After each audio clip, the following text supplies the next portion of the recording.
We'll hear argument first this morning in Case 12-123, Horne versus Department of Agriculture. Mr. McConnell.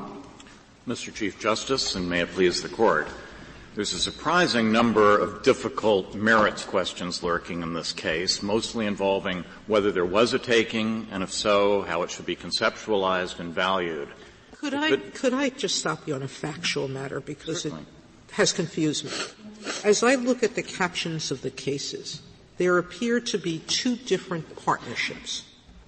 One partnership, known as doing business as Raisin Valley Farms, has Mr. Horne and his wife as the partners. Larson Valley, the handler, has the Hornes plus two other people. So who owns the raisins? Isn't that the first partnership of the husband and wife? And isn't the handler a second partnership that does the business of handling? The other two partners in Lassen were Laura Horne's parents, now deceased. But the estates have been substituted. That's right.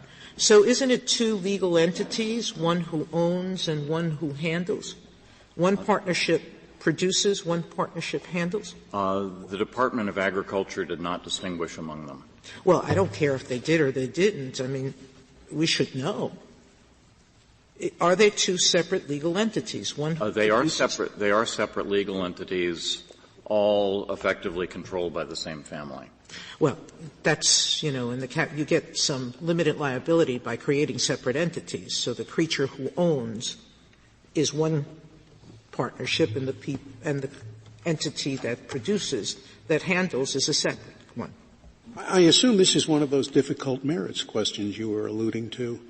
It doesn't go to whether there's jurisdiction, but to whether the claim of a taking can be asserted by the partnership in question.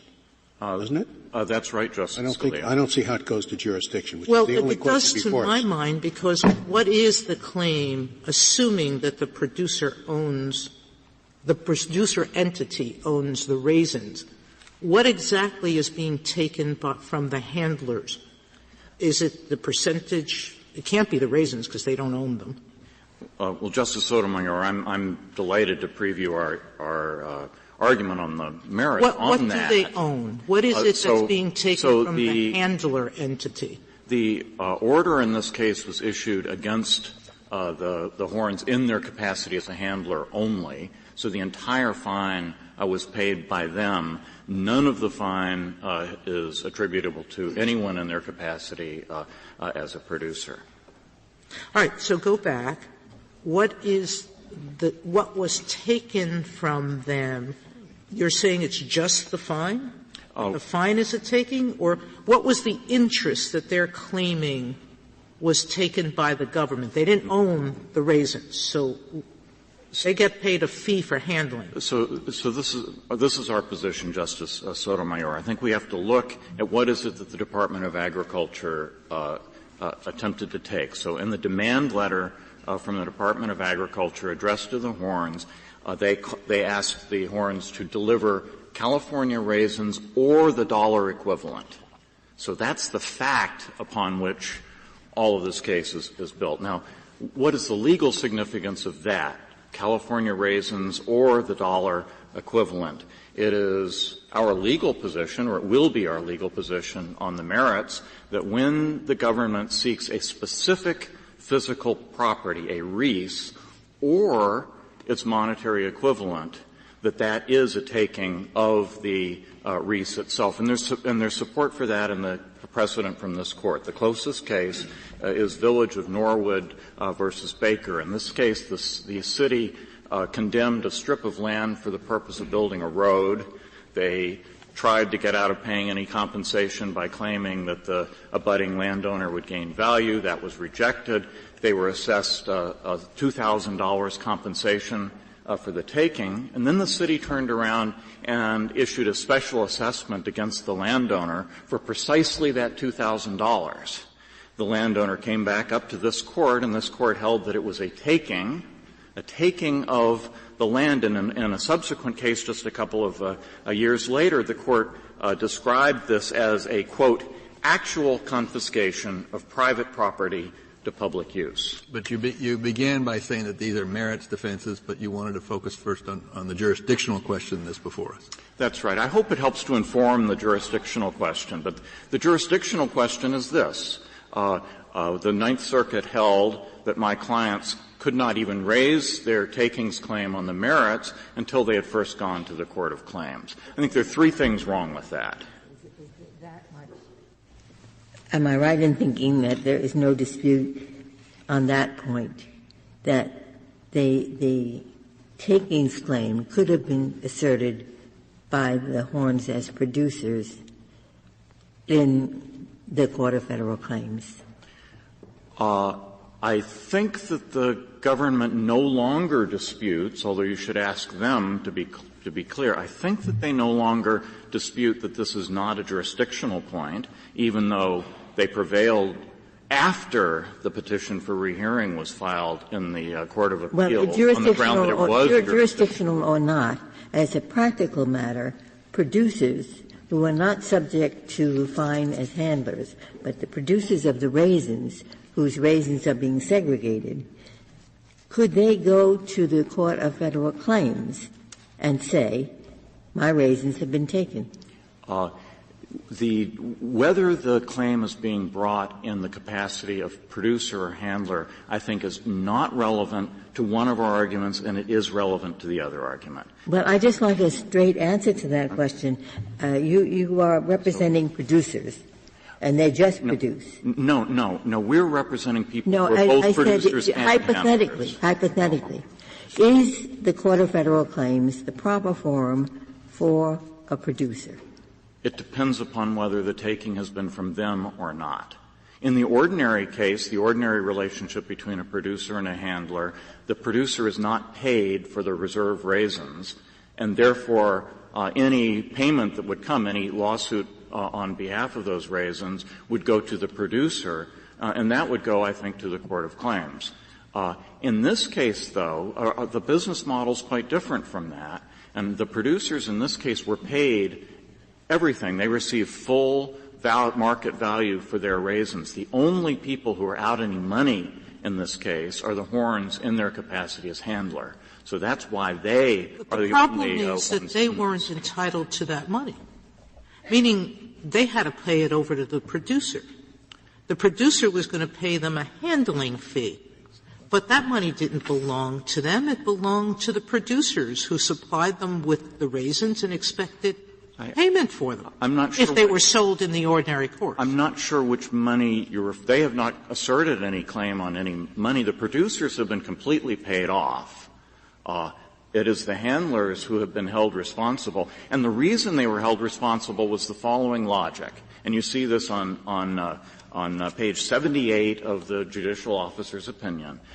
They were held responsible because in their processing capacity, when they were doing the stemming, the seeding, the fumigating, the packing, that this was regarded by the Department of Agriculture as possession, physical possession of the raisins and acquisition of the raisins, even though they never had title to the raisins. It's the Department of Agriculture that has attached to them a possessory interest in the raisins and then assess them the full monetary equivalent of those raisins, full market value, $484,000 for the market value because under this very unusual regulatory scheme, the government regards them as having possessed the raisins, even though that is not. Mr. McConnell, I'm sorry.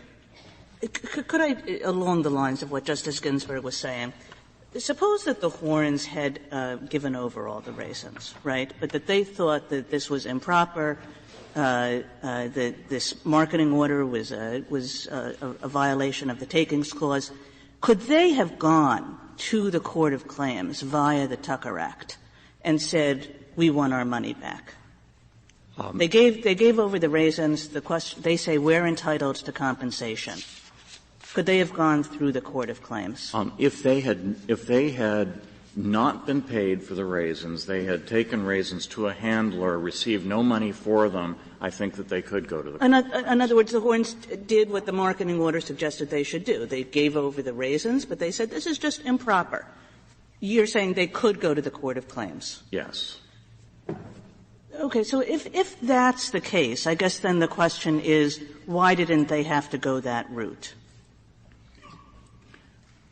They didn't go that route, and the question, I think, is what are the legal consequences of that? Right. Because what they knew was that they were not going to be compensated for the raisins, and therefore they came up with a plan, a business plan that they believed eliminated any handler and made it unnecessary for any of the independent producers on whose behalf they're operating to turn over raisins to the government. The plan was ultimately rejected, and we haven't brought a cert petition on it, but the plan actually complies with the language of the regulation, because they believe that in their capacity as handler, as processor, that they never acquired the raisins. Acquisition is the key term for becoming a handler under the rule. And they believe that since they were simply providing a service for $12 a ton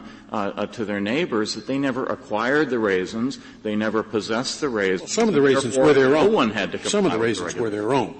At least as to that wouldn't be true, right? That's correct. I think that's correct. Well, to get you back to the jurisdictional point, let's just assume a hypothetical case where a regulated entity has to pay an exaction which it deems to be a penalty, and let's assume it can go to the Court of Claims, but it doesn't. It waits until the penalty is assessed, and then when the penalty is assessed, it says this is a taking. Is that the case that you want to discuss with us today? That's right. When the underlying order would be a taking, and they have been assessed money because they didn't comply with the taking, we believe they can challenge that as a taking. And both under the AMAA procedures, in which are exclusive, I think that they have to go through the Department of Agriculture and then to the district court. But I also think under the principles announced by this court in the Apfel decision, that they are entitled to a remedy in the district court. Mr. McDonald, would you explain if they were just handlers who weren't producing any raisins, if they were just handlers, do they have a claim and where? And if they were just producers, I take it from the question I asked, and the question Justice Kagan asked, that if they were just producers, the raisins got set aside, they were paid for only the ones that went to market, they could go to the Court of Claims. But now they're just handlers, as this entity is for most of the raisins that are involved, some 80%, right? It's only about 20% is their own. So could this work for someone who is just a handler, doesn't produce any raisins? So if they are just a handler, yeah. As the Department of Agriculture treated them, as far as the Department of Agriculture is concerned, they are only a handler. That they are required to exhaust their claims before the Department of Agriculture and then challenge the order in the district court. What I'm trying to understand is this scheme. Apparently, it wasn't enough just to be a handler or just to be a producer. The claim that you're making turns on the coincidence of being both a producer and a handler.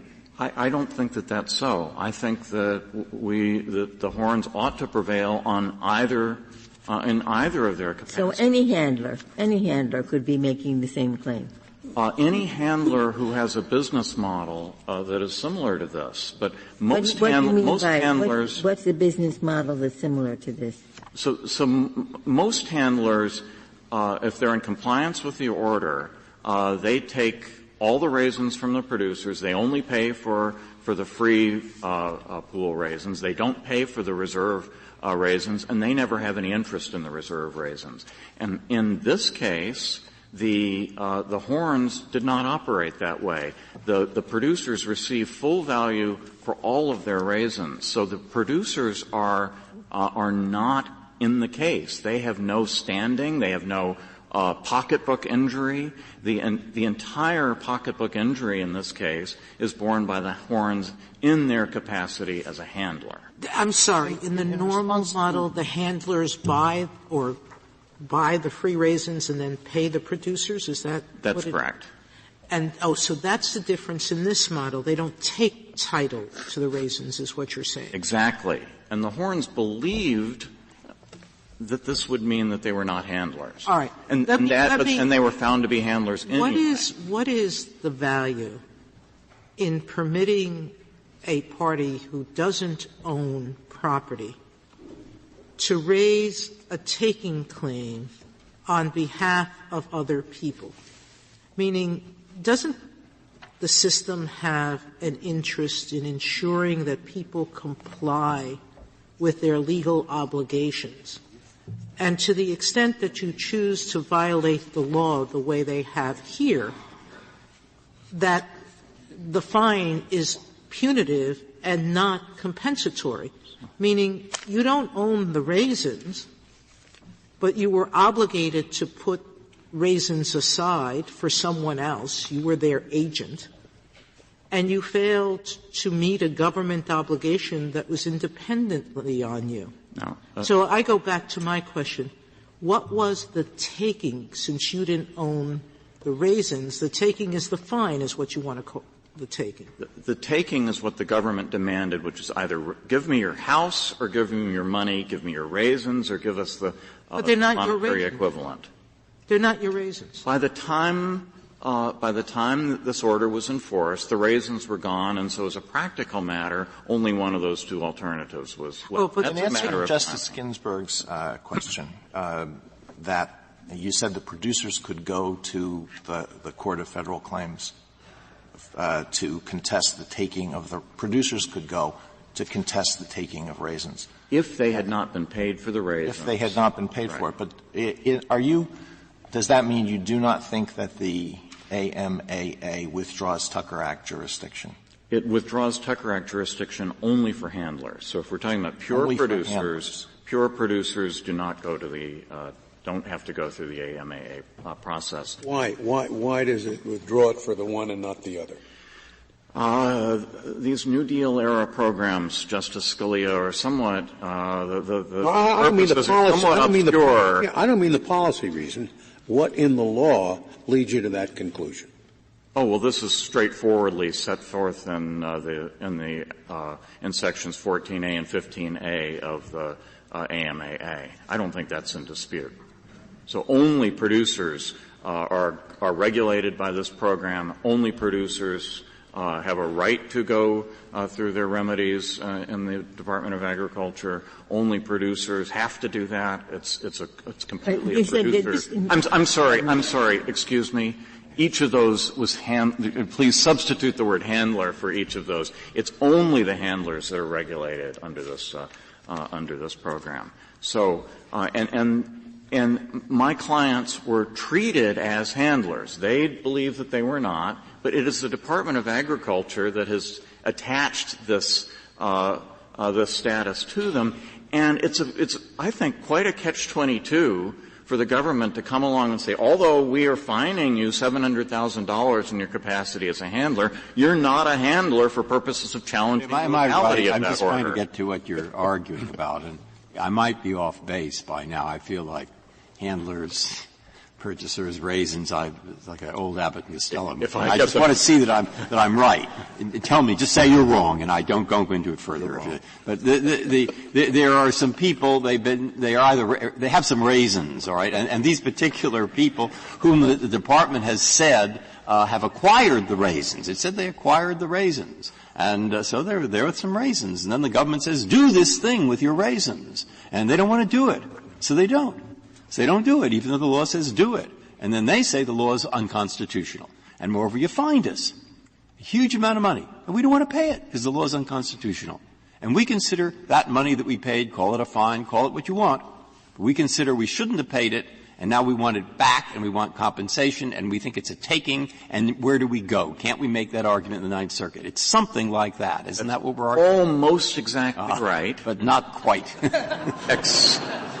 With one detail difference. Yes. Is that this is the proceeding here that decides whether they have to pay. They have not yet paid the fine. Okay, so we shouldn't have to pay because this is all unconstitutional, and now what's your argument? So they're raising a defense. Yes. It isn't that they are, it isn't correct. That they're getting, I got that. And then the Ninth Circuit says go to the Court of Claims. And you say no, we don't have to go to the Court of Claims. But that detail actually is quite important because remember, you can't even go to the Court of Claims unless you are seeking damages for an actual a violation that has already taken place. We could not go to the court, the Hornes could not go to the Court of Claims right now. What the government says is that they should pay the $700,000 fine first and then go to the Court of Claims to get it back. And that is exactly what this Court said in Apfel is a, quote, pointless set of activities that Congress could not possibly have contemplated. I think that's true, Mr. McConnell, as to part of the fine. The part of the fine falls under Apfel, but not the other part.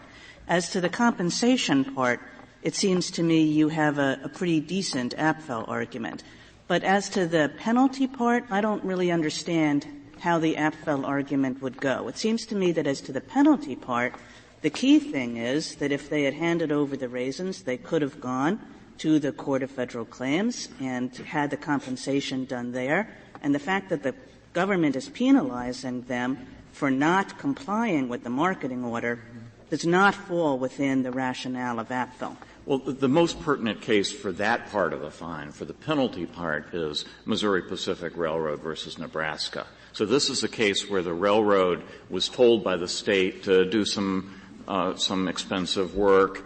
Railroad says, no, that would be a taking if we were required to do that. There's no compensation available, and so they don't do it. They're fined $500. That gets up to this Court, and in an opinion by Mr. Justice Holmes, the Court holds that that is a taking and that the railroad is entitled to challenge the taking in the form of the fine. So for the penalty portion, the punishment portion of the fine, Missouri Pacific Railroad is actually the more pertinent decision. Which comes back, I don't think I fully answered all the variants of Justice Sotomayor's question. What I'm trying to do is to get you on the basic argument which you started with, which is why was the Ninth Circuit wrong when they said they had no jurisdiction to hear this, that rather they had to go, you had to go to the... May I tick off the three reasons? Yeah. One is it has nothing to do with jurisdiction. Second, the Tucker Act does not apply to cases where there's a defense being lodged to a monetary exaction. That's Apfel as supplemented by Missouri Pacific Railroad. And third, even if that were not so, the AMAA displaces the Tucker Act, and they were required to exhaust their remedies before the Department of Agriculture and take their case to the district court in which they reside. What was the first? I forgot the first already. What was the first? The first is that it isn't jurisdictional. And therefore it should not have been raised. What isn't jurisdictional? The requirement to go to the Court of Claims when you need to is not jurisdictional, that's a matter of remedy. That is, it's the equitable principle that you may not pursue your case for an injunctive relief when there's an adequate and remedy. Mr. McConnell, if the producers had decided to challenge this as a Tucker Act violation, they would have had to hand over the raisins? Or could they have just held on to the raisins and said, I'm not handing it over until I get just compensation? So had they held on to their own raisins and sold them, I assume, not just let them rot. If they had sold them, then the Department of Agriculture would have called them a handler, because anyone who sells raisins is called a handler. And then they would be fined in their capacity as a handler, and it would be a somewhat similar case to this one. All right. Maybe an easier one than well, the point is that under a normal takings claim, you have to hand over your property. You've lost the value, and you want the government to pay it back to you, correct? Not necessarily correct. There are a whole string of cases in which property owners raise takings as a defense rather than turning over the property. Kaiser Retina is perhaps the most best known recent case, but out of an administrative context, there's the Florida Power and Light case. Penn Central was like this. Loretto versus Teleprompter is like this. There's a whole a string of cases. The government themselves cite 6 such cases, most of them fairly old, for this proposition. So there's nothing unusual about bringing a defensive takings claim. Mr. McConnell, I don't want to encroach on your rebuttal time, but one mysterious thing. The first time around, the Ninth Circuit decided this case on the merits. So if you're right, I take it, we remand and then they adjudicate the merits of the takings claim. But they already did that. Yes, Justice Ginsburg. And they did that on a ground that we think is manifestly inconsistent with this Court's precedents. We were trying to get an en banc review, and we're prepared to come to this Court from the merits determination. We were blocked from that because the government, after the petition for rehearing was filed, came up with calling this a jurisdictional argument, raised this objection for the first time, and the Ninth Circuit panel accepted their view, issued a new opinion stripping out the entire merits and substituting this jurisdictional holding that is producing so much enjoyment for us this morning. May I reserve the remaining time? Thank you. Thank you, Mr. McConnell.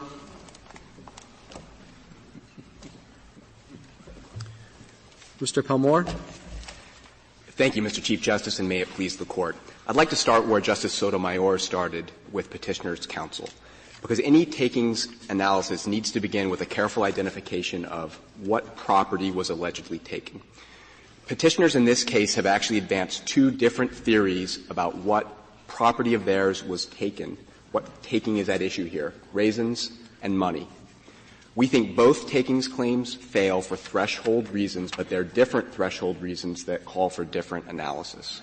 Mr. Palmore, before you do that, then, have you conceded the point that this is not jurisdictional? We agree that the failure to go to the Court of Claims is not properly viewed as a jurisdictional defect. We did invoke Ninth Circuit precedent below, stating that it was jurisdictional, and some of this Court's cases put it in ripeness terms, which is an Article III concept. So there when did you first raise the argument that it was jurisdictional? In our opposition to the rehearing petition. And now you're changing back again and saying it's not.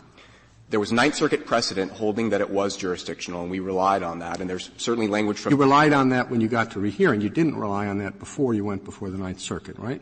That's correct. We think this is properly viewed as a substantive defect in the claim. So in a sense, the Ninth Circuit in its initial panel decision ruled for the government on kind of substantive defect 1, there's no taking. And what it did on rehearing, in our view, although it attached the wrong label to it, it substantively was correct in concluding that there was substantive defect number 2. But, Mr. Palmore, if you're conceding now that this is not jurisdictional, it seems to me that your Tucker Act argument, as a substantive argument, has been waived. You didn't raise that argument until the rehearing petition. That would certainly be something that the Ninth Circuit could consider in the event there were a remand here. But the Ninth Circuit did decide it. The substance of its bottom line conclusion was correct, and all of its analysis was correct. It simply used the wrong word. So we think it is here. And moreover, I'm really confused. You're saying there ought to be a remand here because the question is not jurisdictional, which is just what your friend says, right? Well, the Ninth Circuit the two of you are in agreement. It ought to go back to the Ninth Circuit. They should do it on the merits, and if that's wrong, we can review that. Look, if that happens, of course, as Justice Ginsburg pointed out, the consequence for us is they reinstate the prior panel opinion. Well, that may well be. So I'm not going to resist too strenuously that kind of remand. But they did decide it, and moreover, they decided something separate, which is at JA 305, they said something different, which is the kind of threshold defect in the takings claim turning on raisins, which is there's a capacity problem. So there are two problems with a raisin claim, a capacity problem and a just compensation problem. The capacity problem is this. In 2002, after having been strictly raisin producers since 1969, entering into a market where there was a reserve requirement from the beginning, they knew what they were getting into, they decided to adopt a new business model, as Petitioner's Counsel says. But as was found below, they adopted a business model that was an intentional, willful attempt to evade regulatory requirements in order to secure an unfair competitive advantage. But what they did was they took on the obligations of a handler. They became raisin handlers in 2002, and what came with that status were a series of regulatory obligations that apply only to handlers and under the AMAA can apply only to handlers. The requirement to have raisins inspected, the requirement to file truthful reports, the requirement to make records available, and the requirement to separate out raisins into what's called free tonnage and reserve tonnage. Any raisins processed, doesn't matter who owns them. Those are handler-specific regulatory obligations that were imposed upon them, and they violated every single one of them, willfully and intentionally, in order to secure an unfair competitive advantage. And what the USDA did was impose penalties on them for the violation of law that attached to them only as raisin handlers, and then they invoked the judicial review proceedings in Section 14 that provides a judicial review mechanism only for handlers. Yeah, but part of that penalty was, your raisins or your life, right? I mean, it was, you don't have to pay the penalty if you give us the raisins. That's not correct, Justice Scalia. They have to give the raisins. Mr. McConnell referred to the demand letter. I mean, that's not right. They have to give the raisins. They're under a regulatory obligation to provide the raisins. If they violate that regulatory obligation, they are subject to sanctions. Okay, one so component that amounts to the same thing: your raisins or the penalty. No, right? but it's not a choice, and I think that's very important to point out. There were actually two different demand letters. Mr. McConnell referred to a demand letter saying your raisins or your money. There was an initial demand letter saying you are a handler, you have to comply, we're going to come get the raisins. The second demand letter said, we showed up with our truck, you didn't provide the raisins, so now you've got to provide the cash equivalent, and there were also going to be, as there were, separate regulatory proceedings brought against them for violating those obligations, not just the failure to reserve, but all these handler-specific obligations. They filed false reports. They didn't make raisins available for inspection. There were a whole host of regulatory violations that were at issue here. And when they invoked the handler review action in the district court, they could assert defenses as a handler. But, for instance, another producers can't invoke these judicial review schemes. Another producer couldn't have intervened in that action to assert its producer. As this case stands, as it comes before us, is there a claim that money, the government is trying to take money from them without just compensation? That was certainly not how we understood the claim to be litigated below. That's not how the Ninth Circuit understood the claim. We've been talking about the claim involving the raisins, which fails for the capacity reason and the just compensation reason. Is that an issue we should decide, or is that an issue that the Ninth Circuit should decide, whether there is a takings claim from money? That was certainly not decided below, so a remand, to the extent that this was preserved, a remand would be possible outcome there. We think, though, that claim suffers from separate procedural threshold defects. All right. If we assume for the sake of argument that there is such a claim, why does that not fall within APFEL? Well, we think that for several reasons. First of all, that APFEL opinion that's referred to was just a plurality. It's not been adopted by the Court.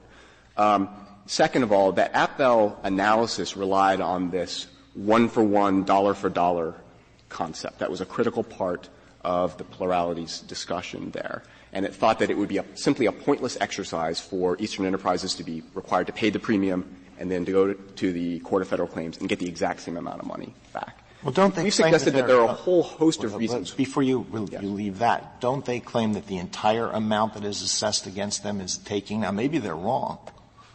That the entire amount assessed against them is a taking without just compensation. Maybe they're wrong, but isn't that a merits question?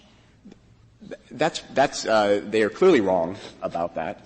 But I think however you characterize that defect, it defeats this dollar-for-dollar pointless exercise point. But why is that a necessary part of APFL? Why didn't APFL just meant when we're dealing with cash, you don't have to go to the Court of Claims? So even you can have a discussion in the district court about whether it's not dollar for dollar and it should be discounted in some way.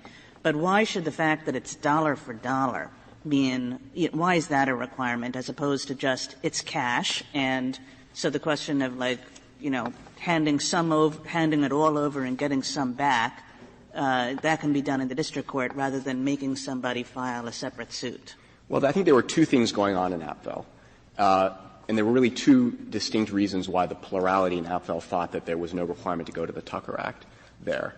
One was that it thought that in a statute like that simply allocated benefits and burdens among private entities, Congress would not have intended there to be compensation available in the event that there were a taking. And that was actually the government's position in that case. And the APFL plurality cited to that portion of the government's brief. And it cited cases in its discussion that weren't dollar for dollar or even cash transfer cases in which the court had gone to the merits of takings claims without consideration of a Tucker Act remedy. Then there's the second idea, which is the cash transfer idea. And we think that the dollar for dollar aspect of that was important to the plurality's analysis because it viewed that as evidence that Congress would not have intended the Tucker Act to be deployed because it would have been a pointless exercise. So it really went to what Congress's intent was. Here, of course, for myriad reasons, that dollar-for-dollar analysis breaks down. No, but there's a similar — it seemed to me, again, simplifying, that underlying this, their clients think this whole raisin program is unconstitutional. What it does is it takes raisins that we grow, in effect, throws them in the river. And in the 30s, that was done to raise raisin prices. And they think as a matter of policy, that just hurts people by raising prices, and as a matter of constitutional law, it takes raisins from some people that belong to them and uses them for this bad purpose. Okay, that's their view of it. Something like that, isn't it? Yes. Fine. So they're making that kind of constitutional claim.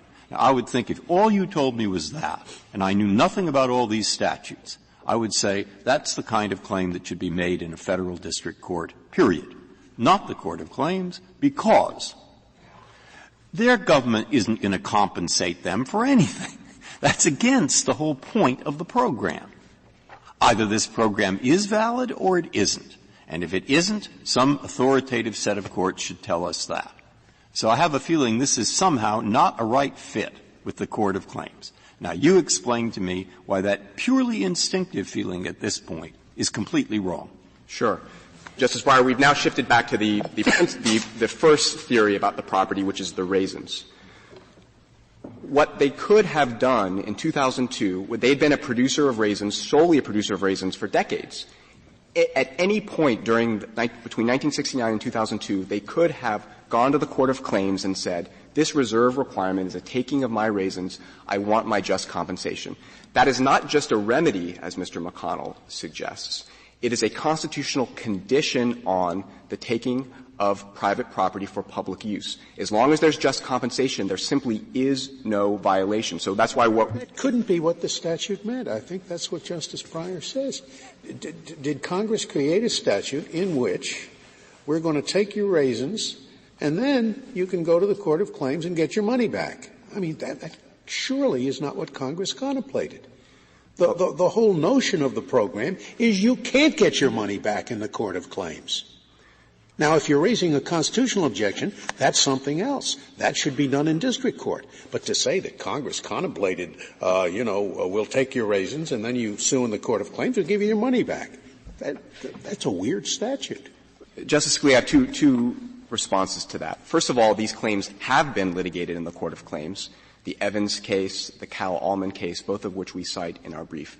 Raisin producers, or in the Cal almond case, it was an almond producer, went to the Court of Claims and said, this reserve requirement is a taking. I want my money. And they lost. The Court of Claims, correctly in our view, held that there was no taking. That said, we do agree that it is actually a close question whether Congress would have intended compensation to be provided in a situation like this one, in the event the Raisin Reserve Program were found to be a taking. We said in our brief we do view that as a close question, although on balance we think that the proper answer is that there is there is just compensation available in the Court of Claims. But there are cases. You think that's a close question? You think that the way the statute is supposed to operate, once it is held that this is an unconstitutional taking, is that every year the government takes the raisins, and every year the grower goes to the Court of Claims and gets the money back for the raisins. Is that the program that Congress anticipated? Well, we do agree that it's a close question for the reason you argue. At all. That's a crazy statute. Well, every year we're going to take raisins, and every year we're going to pay you in the Court of Claims. What's the purpose of that? Well, of course, Congress didn't think this was a taking, and it built considerable administrative flexibility into the statute, and at the end of the day, that's what convinces us that Congress would not have intended to preclude compensation in the Court of Claims and to opt for an injunction instead, because the Secretary of Agriculture has wide latitude to adjust. So compensation wouldn't be paid year after year, as your hypothetical suggested. The program could be adjusted. A reserve requirement is only one way of complying with the kind of supply control provisions of the statute. There are any number of options available. But I'd also point out that in this Court's precedent in Monsanto and Regional Rail, those were both statutory schemes which had their own compensation mechanism, as does this one. This reserve raisins, the producers do get paid sometimes for them in a smaller amount. Those were cases in which the statutes did have compensation mechanisms, and this Court held that the Tucker Act was available as a kind of a supplementary compensation in the event that — Mr. Palmer, am I incorrect in thinking that the government is saying handlers cannot raise the constitutionality of the Raisin Marketing Order? You told us that the producers can go to the Court of Claims. What about the handlers? They're at least being fined for violating the Act, and it's their position that the whole thing is unconstitutional. Can they raise the constitutionality of the whole arrangement defensively? Or they simply can't raise the constitutionality of the Act? Justice Ginsburg, I think this goes back again to the property question.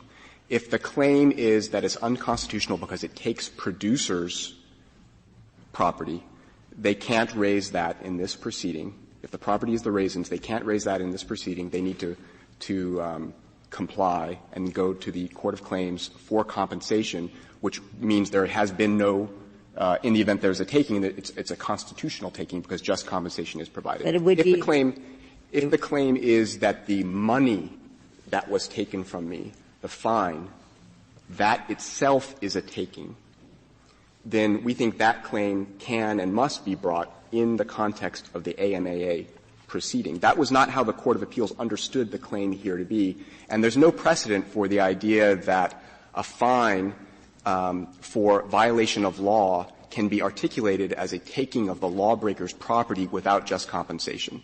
I haven't seen any case that stands for that proposition, and that would be quite remarkable. But then you just lose on the merits. What the Ninth Circuit said is they can't even argue this.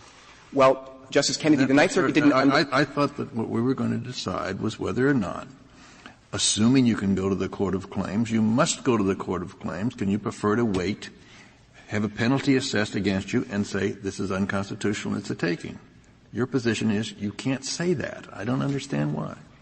Other than if you want to talk about Williamson and so forth, I can get into that. But, Justice Kennedy, the Ninth Circuit didn't understand the taking claim to be that the fine for my violation of law is a taking of my money. That's not how the Ninth Circuit understood the claim, so they didn't analyze it in that way. They understood the claim to be that the taking of producers' raisins is a taking, and we lawfully resisted it because it was an unconstitutional taking. The Ninth Circuit correctly rejected that because there was nothing unconstitutional about it because it was not without just compensation. The Tucker Act is the just compensation. this Court has held since. The just the compensation, I take it, in the program is supposed to come from the fact that raisin prices go up. So the poor children with their noses pressed to the glass because they can't pay the raisins, their parents are the ones who are paying the compensation. And certainly not the taxpayer. He's not going to pay, and maybe the other producers will pay to some who get gypped or something. I don't know, but I can't believe that Congress wanted the taxpayers to pay for a program that's going to mean they have to pay higher prices as consumers. Well, Justice Breyer, and that goes to the merits of it. No, it doesn't go to the merits. It goes to whether or not it makes sense to think that the Court of Claims has something to say about this. And suppose we did this. Suppose we said, given the fact that you filed your thing, whatever it was, late in the light of this very enlightening discussion, which has been helpful, we think this is the kind of program and challenge to the program where there isn't going to be a remedy really in the Court of Claims, and they ought to go ahead in the Ninth Circuit and in light of all these enlightening things that we'll write, you just decide the merits. Is that now? Well, I'm sure you're going to say that's absolutely terrible. It won't work at all. So tell me why not. Well, Your Honor, of course, the consequence of that is they reinstate our prior victory in the prior panel opinion. No, we'd say, well, given the way that we've talked about the program, perhaps it's best to consider this matter fully. Well, they did consider the matter fully. In the initial opinion, they said there's no taking here. So all of the discussion we're having here is predicated on the idea that if there were a taking, would compensation be available? Excuse me, we agree there's no taking. All right. It almost seems to me, and I'll ask Mr. McConnell when he gets up at rebuttal, that there is some sort of due process challenge going on here that's been created by the labels they did in this new business venture. In the normal situation, the handler, I'm being told, would actually have a title to the raisins, and they would pay the producers for the raisins. So there would be property taking. In that situation, where the handlers actually own the property, would they be able to raise a taking defense? No, because of the way that the statute and the regulatory program works. If the handler is actually buying raisins from the producer, the handler never takes title to the reserve raisins. And he doesn't pay for the reserve raisins. He takes title to the free tonnage raisins, and the title to the reserve raisins passes as a matter of law from the producer to the Raisin Administrative Committee. The handler never owns those raisins. So they are missing a business opportunity because they can't take title to those raisins. And yet you're asking they would never pay for those raisins because they can't take title, they can't lawfully take title to those. This really does sound to me, and I think that both Justice Scalia and Breyer now, I'm being more and more convinced, there has to be a place to challenge the scheme. And whether there's a takings claim for the handler, because the handler is being asked to do things. But the handler's property is not being taken, and that's critical. There are separate takings claims that handlers have advanced that could be asserted through this process. For instance, there was a case called Lion Raisins from the Federal Circuit that we cite in our brief, in which the issue was that the handler provided bins to store the raisins, and he didn't get his bins back. Okay? That was a handler taking claim. And that had to be asserted in the context of this handler review scheme. But the handler doesn't own the raisins under this scheme. That's a merits question again. I mean, it's not a question of whether you can resist on the basis of a takings claim. It's a question of whether you're going to win. No, Justice Scalia, I think it goes to the scope, the capacity question that we were talking about before. Because the statute is quite clear in Section 608C 13B that this scheme does not regulate producers in their capacity as producers. And if someone wants to take on both roles, they will be regulated only as a handler. So the regulatory obligations that applied to petitioners when they adopted this business model were handler-only regulatory obligations, and then this is a handler judicial review proceeding. It's a very narrow means of decision here that avoids some of these kind of conceptual questions about the nature of the takings clause, which is that this claim simply doesn't belong in this proceeding.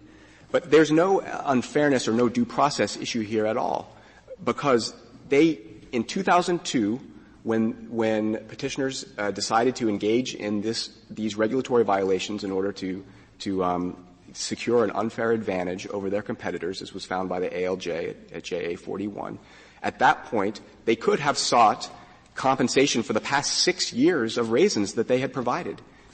They didn't do it. I don't understand why they didn't do it. They left that claim on the table. And to the extent they wanted to claim going forward, they could have continued to use compliant handlers and sued every month for compensation in the Court of Claims. Did I understand you to say a couple of minutes ago that if the case were remanded, you would be entitled to win on the reasoning of the panel opinion? The prior panel opinion. If there was a remand on the basis that the Ninth Circuit misunderstood this as a jurisdictional Article III defect, and then the Ninth Circuit were to find waiver, what the Ninth Circuit presumably would do would be reinstate its first panel decision, which we think was also correct and held that there was no taking here. There are two. Mr. Palmore, what would be wrong? Would anything be wrong with a disposition of this Court that went something like this? Everybody agrees that this is not a jurisdictional issue, including the government, so they got that wrong. Now, as to this whole business about the Tucker Act and whether the Tucker Act provides a remedy, the government only started talking about that in a petition for rehearing en banc, and the government can't do that. You know, it can't introduce an argument like this in a petition for rehearing en banc, so that's waived. And now the Ninth Circuit can go and try to figure out whether this marketing order is a taking or is just the world's most outdated law. That would certainly be an available option. Or the Ninth Circuit could decide for itself whether there had been a waiver. But there's a separate issue, and there's this capacity issue, which is a separate point that the Ninth Circuit made at JA 305 when it pointed out that this was a producer claim, and that's something that was strictly a producer claim and wasn't a fit for this handler review action, and that's something that could also be considered on remand. But the consequence of that would be for the Court to impose if it found a waiver, to rule for us for separate merits reasons. We do view the Tucker Act, the failure to seek just compensation, as a merits defect in the petitioner's claim here. So even putting this capacity problem aside, there's no defense. Mr. McConnell says that this can be raised as a defense, but there is no defense if all you show is that there has been a taking of private property for public use. Full stop. There is some opinion here which says these handlers acquired the raisins. Now, what's that about? Acquire is a defined term, and it includes to possess. So they're just like lessees or something? There was no question under the regulatory scheme here that petitioners were handlers. And in fact, there's a surprising. I just wanted to know what the word acquire. Acquire is defined to include a number of things, including to possess. And a handler is anyone who sells raisins. There was no mystery about this, and in fact, at pages 8 through 11 of our brief, we cite communication after communication where USDA told them. Can an acquirer of my car, for example, I don't know, forget that. Bailey. Yeah, I mean, can they assert a takings claim that attaches to the car? It sounds like a standing question. Yeah. I suppose a bailee could, a bailee of the car. I don't think a bailee could. I think the owner would have to assert that claim.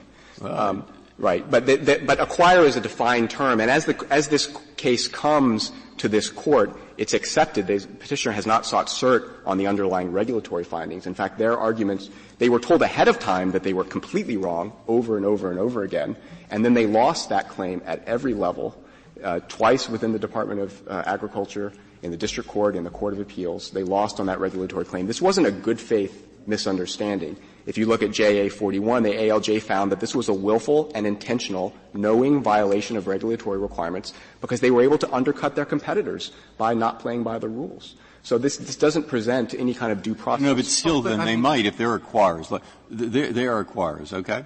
They think this program is unconstitutional because it takes some other people's property, right? So those other people are in a very special relation to them. Those other people are really close. And it may be they have standing to assert those other people's claims. And if they do have standing to assert those other people's claims, why can't they make the argument that way? I disagree that they have standing to make those other people's claims, and also petitioners haven't made any third-party standing argument here.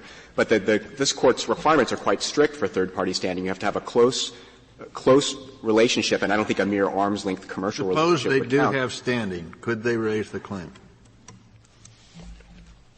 If you say no. Well, they certainly have standing as producers to raise the claim. Let's assume they have standing. Could they raise the claim? Yeah, that this is an unconstitutional taking. In the Court of Claims, absolutely, as producers. No. In the administrative proceeding where they're charged with where there are penalties being assessed against them. I think that they would have standing, but it's still a claim that's beyond the scope of this narrow, specific judicial review proceeding. I think it's a different problem. I have to say, I think it comes with less than good grace for you to criticize the other side for not having raised a particular argument. But I do want to clarify that you have no objection at this point for reversing the Ninth Circuit on the ground that they erred in saying that they should have dismissed on jurisdictional grounds. Well, I'm not going to resist that too strenuously. But I think if they did decide the question, they decided it correctly. It was a threshold defect. Their analysis was all correct. So I think that's before the Court. But yes, we frankly acknowledge, and we acknowledged in our brief that we did suggest below that this was a jurisdictional defect. Ninth Circuit authorities said that it was, and we relied on that. We now believe that it's best understood not as a jurisdictional defect, but as a substantive defect in the claims, not simply a choice of remedies issue, as Petitioner suggested, because choice of remedies suggests that there's been a constitutional wrong, and then we need to decide what remedy is going to be available in injunction or damages. The short answer is, yes, reach the merits only if I win. That's really what you want us to do. Well, we think you can reach some of the merits. We think that the narrow disposition here is the capacity. I need to ask you this question, because do you want us to reach the merits if we're going to have you lose? You got to want one or the other. Do you want us to reach the merits? Period is really the question. Yeah, our position is that we're not acquiescing in a remand. We think you can affirm. And you should affirm. No. However, I do recognize. Do you think we should reach the merits, which is a very different question? Well, it depends on what you mean by merits. Okay? Only if you win, right? There's the taking. No, there's the underlying kind of takings claim that was there a taking here at all, and that's not before the Court. I don't think anyone suggests that that's before the Court. But we do think that there are a series of other threshold defects in the claim that this Court could rely on. Thank you, Mr. Palmore. Mr. McConnell, you have 3 minutes remaining. I'd like to make 2 quick points.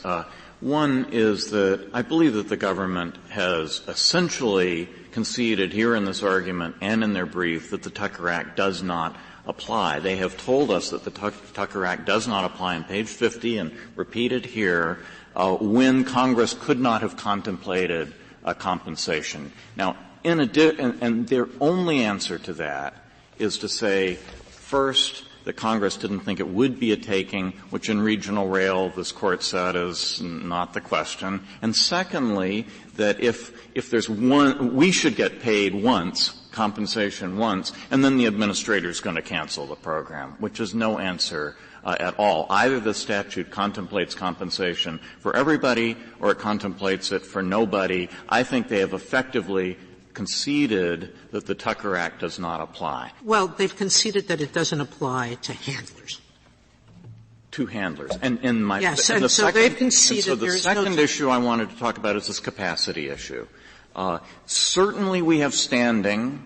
It's not third-party standing. All of the money comes out of our pocket.